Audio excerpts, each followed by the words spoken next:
बिस्मिल्लाहिर्रहमानिर्रहीम। Welcome to sundry solutions. आज हमारा जावा प्रोग्रामिंग लैंग्वेज का 5th लेक्चर है। इससे पहले अगर आप हमारे प्रीवियस लेक्चर मिस कर चुके हैं तो डिस्क्रिप्शन में दिए गए प्लेलिस्ट लिंक पर जाकर जो प्रीवियस लेक्चर हैं वो अपने रिवाइज कर लें। लेक्चर 4 में हम कंडीशनल स्टेटमेंट के बारे में पढ़ चुके हैं कि जिसमें हम इफ सेक्शन में हमने कोई कंडीशन यहाँ पे ट्रू या फॉल्स, जिसका रिजल्ट ट्रू या फॉल्स होता था, तो अगर ये ट्रू होता था तो इफ वाला सेक्शन एग्जीक्यूट होता था, और अगर इफ वाला सेक्शन फॉल्स होता था, ये कंडीशन ट्रू नहीं होती थी, तो उस केस में एल्स वाला जो सेक्शन होता था वो एग्जीक्यूट होता था। उसके बाद हमने नेस्टेड इफ एल्स स्टेटमेंट के बारे में पढ़ा था। अगर हमारे पास मल्टीपल कंडीशंस हो, प्रीवियस केस में हमारे पास सिर्फ एक ही कंडीशन थी, अगर मल्टीपल कंडीशन हो तो हम इस सिंटैक्स को यूज़ करते हुए नेस्टेड इफ एल्स भी यूज़ कर सकते हैं। मिसाल के तौर पर हमने एक कंडीशन लगाई कि अगर टाइम लेस देन 10 है, हमें एक और कंडीशन लगानी है जिसमें हमें टाइम लेस देन 20 है, तो हम इफ़ के बाद जब एल्स लिखते हैं तो एल्स के आगे एक और इफ़ लिखते हैं, उसके बाद फिर एल्स लिखते हैं। तो हम यहाँ पे हमने दो कंडीशंस इंटर की हैं। उसके बाद हमने स्विच स्टेटमेंट के सिंटैक्स के बारे में पढ़ा था। स्विच स्टेटमेंट का जो सिंटैक्स था वो कुछ इस तरह से था जिस तरह यहाँ पे दिया हुआ है। जो स्विच स्टेटमेंट है उसका हमें फ़ायदा ये था कि अगर हमारे पास मल्टीपल कंडीशंस हैं, मिसाल के तौर पर हमने कोई एक डे सिलेक्ट करना है, जिस तरह डे इज इक्वल टू 4 है, और हमने हर डे के लिए कोई डिफरेंट कोड या कोई डिफरेंट स्टेटमेंट एग्जीक्यूट करवानी है, तो उस केस में जो स्विच की इम्प्लीमेंटेशन है वो मोर इजी है कंपेयर टू इफ एल्स। अब इस केस में अब मुझे सिर्फ एक लाइन लिखनी पड़ रही है, तो एक केस के लिए ये वाला एग्जीक्यूट होगा। अगर डे इज इक्वल टू 4 है तो आके यहाँ पे केस 4 एग्जीक्यूट होगा, और जब तक उसे ब्रेक मिलती है वो तब तक ब्रेक नहीं मिलती तब तक एग्जीक्यूट कोड होता रहेगा। तो केस 4 में आएगा, यहाँ पे ये कमांड एग्जीक्यूट होगी, उसके बाद ब्रेक लगेगा और स्विच स्टेटमेंट से बाहर आ जाएगा। तो ये थी हमारी इफ एल्स और स्विच के बारे में। लेक्चर 5 में हम लूप्स स्टडी करेंगे। सबसे पहली बात ये, सबसे पहला क्वेश्चन ये है कि जो लूप्स है उसकी एप्लीकेशंस क्या हैं, कि हमें क्यों यूज़ करने पड़ते हैं, और लूप्स हैं क्या। लूप्स एक इटरेशन टाइप की है कि अगर आपको कोई जॉब बार बार करनी पड़ती है, मिसाल के तौर पर आपको एक अरे की समेशन करनी है, काउंटिंग करनी है, या किसी क्लास के नंबर्स का, स्टूडेंट के मार्क्स का एवरेज निकालना है, या फिर आपको फैक्टोरियल कैलकुलेट करना है, तो उस केस में आपको बार बार कैलकुलेशंस की ज़रूरत पड़ती, इटरेशंस की ज़रूरत पड़ती है। तो उसके लिए हमारे पास लूप्स रिक्वायर्ड होते हैं। तो लूप्स की एप्लीकेशंस है। मिसाल के तौर पर अगर एक अरे में या कोई यूज़र कोई नंबर्स एंटर करता है, 1 2 3 या कोई भी नंबर एंटर करता है, उनको आपने सम करना है, तो आपको लूप की ज़रूरत पड़ती है, इटरेशन की ज़रूरत पड़ती है। तो सबसे पहली अगर एग्जांपल हम फर्स्ट आपको टास्क ये दिया जाए कि आप काउंटिंग डिस्प्ले कराओ अप टू 4 या अप टू 5 या अप टू 10 वट एवर, और इस तरह की आउटपुट वहाँ पे स्क्रीन पे शो करवानी, 0 1 2 3 4। तो इसके लिए आपको इटरेशन यानी कि लूप की ज़रूरत होती है। तो सबसे जो सिंपल फर्स्ट हम डिस्कस करेंगे वो हम वाइल लूप को डिस्कस करेंगे। तो आइए सबसे पहले वाइल लूप के सिंटैक्स को स्टडी करते हैं। वाइल लूप का सिंटैक्स कुछ यूँ है कि इसके लिए यहाँ पे जो हम वर्ड यूज़ करते हैं वो वाइल होता है, और उसके बाद जिस तरह इफ़ के बाद हम यहाँ पे स्मॉल ब्रेसेस लिखते थे, तो यहाँ ब्रेसेस लिखेंगे और इसके अंदर कंडीशन लिखेंगे। अगर ये कंडीशन ट्रू होती है तो इन दो सेमी ब्रेसेस के दरमियान, तो उस सेमी ब्रेसेस के दरमियान इस सेमी ब्रेसेस और जो ये क्लोजिंग सेमी ब्रेसेस है, इसके दरमियान यहाँ पे जो कोड, यहाँ पे जो भी कोड होगा वो एग्जीक्यूट होगा। तो जब ये कंडीशन फॉल्स हो जाएगी तो उस वक्त इस ब्लॉक से, जो ये वाला ब्लॉक है, इससे जो आपका कंपाइलर है वो आउटसाइड पे आ जाएगा। तो इस एग्जांपल को अगर देख लेते हैं, यहाँ पे एक पब्लिक क्लास है मेन, उसमें एक पब्लिक स्टैटिक वॉइड एक मेन मेथड है, जो हम जावा लैंग्वेज प्रोग्रामिंग में हम दो चीज़ें कंपल्सरी लिखते हैं। उसके बाद हमारे पास एक इंटीजर है आई, उसको हमने इनिशियलाइज 0 कर दिया। उसके बाद हमने कंडीशन लगाई जब तक i लेस देन 5 है तो system dot out dot println, ये एक प्रिंट की कमांड थी जो हर दफ़ा एक नई लाइन पे i को प्रिंट करवाएगा या आउटपुट पे डिस्प्ले करवाएगा। उसके बाद हम i प्लस प्लस कर देते हैं। i प्लस प्लस का मतलब ये है कि i में एक वैल्यू ऐड हो जाएगी, तो अगर इनिशियली i 0 है तो यहाँ पे 1 हो जाएगा। उसके बाद दोबारा फिर आके यहाँ पे कंडीशन चेक होगी वाइल की, तो वाइल अभी i की वैल्यू 1 होगी और ये अभी भी लेस देन 5 है तो कंडीशन ट्रू होगा। उसके बाद फिर i 1 यहाँ पे प्रिंट होगा इस तरह, फिर i प्लस प्लस होगा यानी i की वैल्यू 2 हो जाएगी। इसी तरह ये लूप चलता रहेगा। जब i की वैल्यू यहाँ पे 4 होगी तब i 4 प्रिंट होगा। उसके बाद i प्लस प्लस जो है ये 5 हो जाएगा। जब ये 5 हो जाएगा तब ये कंडीशन चेक होगी कि i लेस देन 5, तो ये कंडीशन फॉल्स हो जाएगी। तो इस जो ये वाली ब्लॉक है ये टर्मिनेट हो जाएगा और इस ब्लॉक से यहाँ पे आपका कंपाइलर आउटसाइड पे आ जाएगा और ये कोड टर्मिनेट हो जाएगा।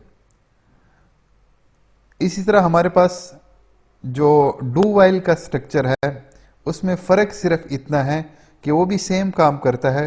डू में कंडीशन आखिर में चेक होती है और वाइल में पहले होती है। अब यहाँ पे देखें, डू में यहाँ पे वही पब्लिक एक मेन क्लास है, उसके बाद एक पब्लिक एक स्टैटिक वाइड एक मेन मेथड है। उसके बाद उसी तरह हमने आई को 0 किया और यहाँ पे हमने डू लिखा। यहाँ पे आपको उसकी जगह यहाँ पे इनिशियली वाइल लिखना पड़ता था, यहाँ पे डू वाइल में आपको डू यहाँ पे लिखते हो।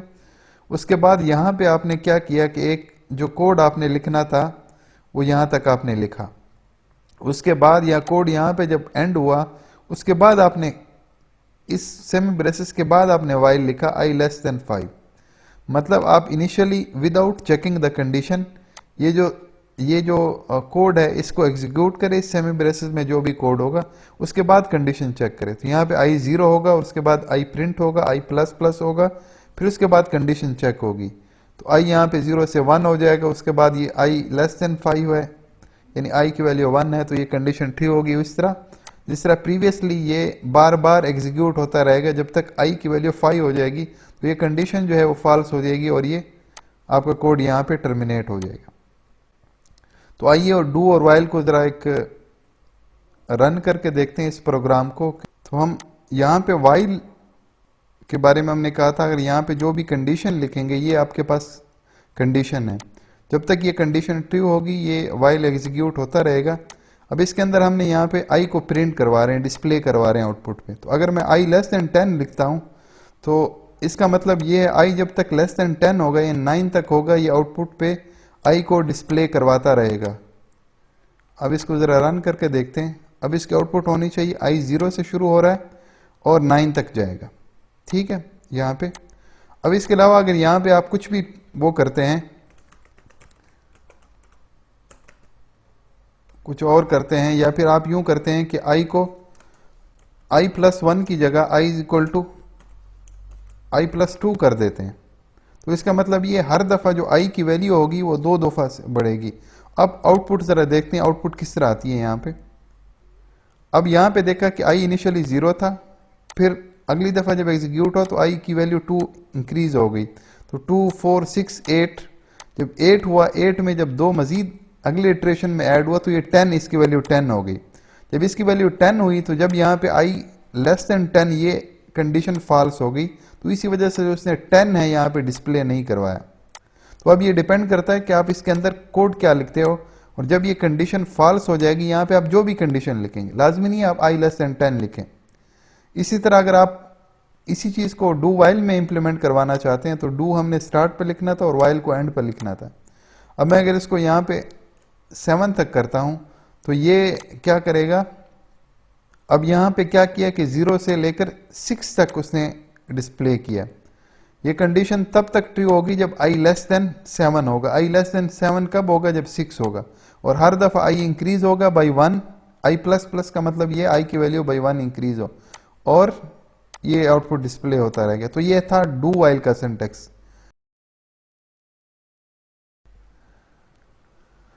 इस तरह फॉर लूप जो है वो भी सेम यही काम करता है। वाइल, डू वाइल और फॉर, सिर्फ इनके सिंटेक्स में फ़र्क है। अब ये डिपेंड करता है कि आपको आपकी एप्लीकेशन की जो आपका प्रॉब्लम है उसके लिए फार ज़्यादा सूट करता है, वाइल ज़्यादा सूट करता है, या डू वाइल ज़्यादा सूट करता है। अगर आपको initially without checking the condition आपको कोई एप्लीकेशन कोई आपको कैलकुलेशन करनी पड़ती है तो उसके लिए आपको डू वाइल करना पड़ेगा। अगर आप शुरू में ही आप कंडीशन चेक करना चाहते हैं तो उस केस में आप वाइल भी यूज़ कर सकते हैं और फार भी यूज़ कर सकते हैं।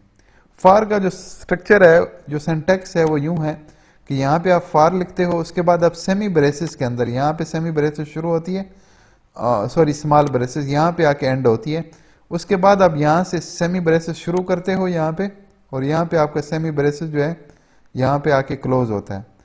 अब इस जब ये कंडीशन ट्रू होगी तो ये सेमी ब्रेसेस की तरह, जिस तरह वाइल का था स्ट्रक्चर सिंटैक्स था, जब कंडीशन ट्रू होगी तो ये कोड एग्जीक्यूट होगा जो इस सेमी ब्रेसेस के बीच में लिखा हो। अब यहाँ पे इसके सिंटैक्स कुछ यूं है कि इसके फार के अंदर ये जो स्मॉल ब्रेसेस हैं इसके अंदर तीन चीज़ें डिफाइन होती हैं।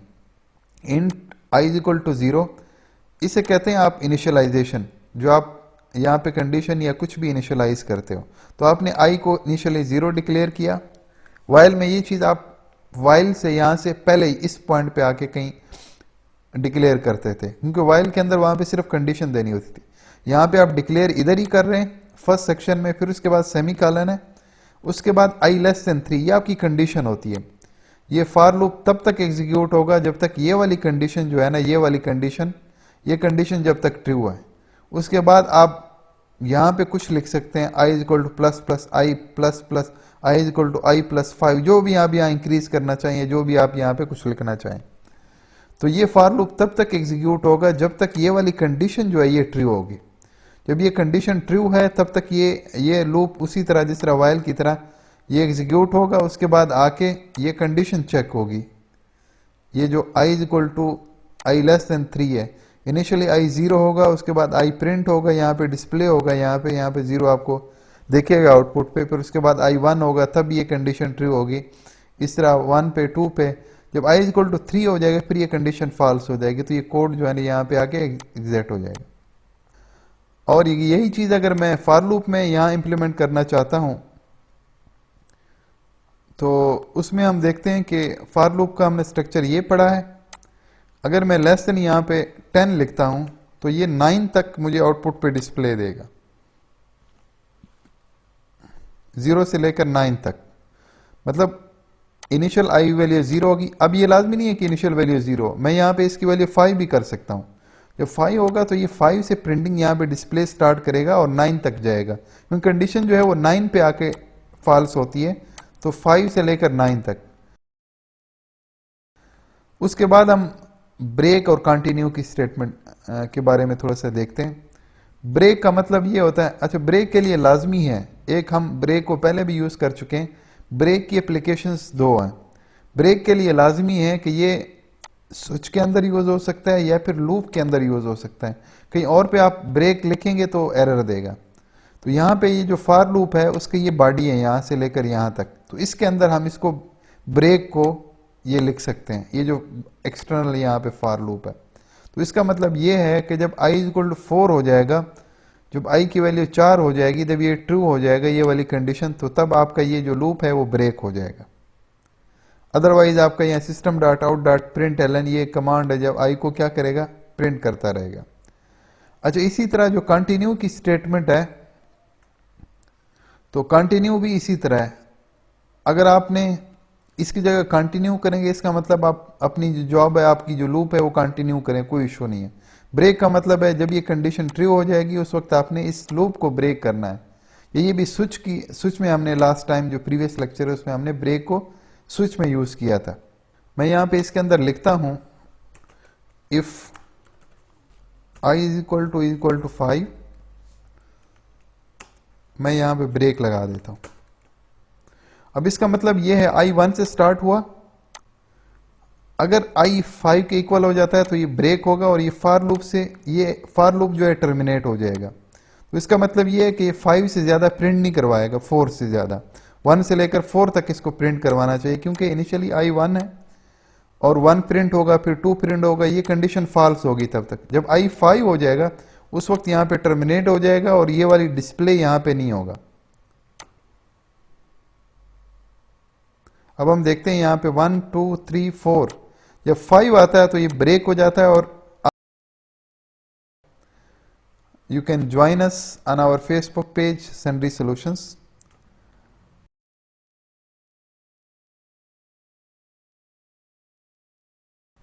Thank you very much for watching this video.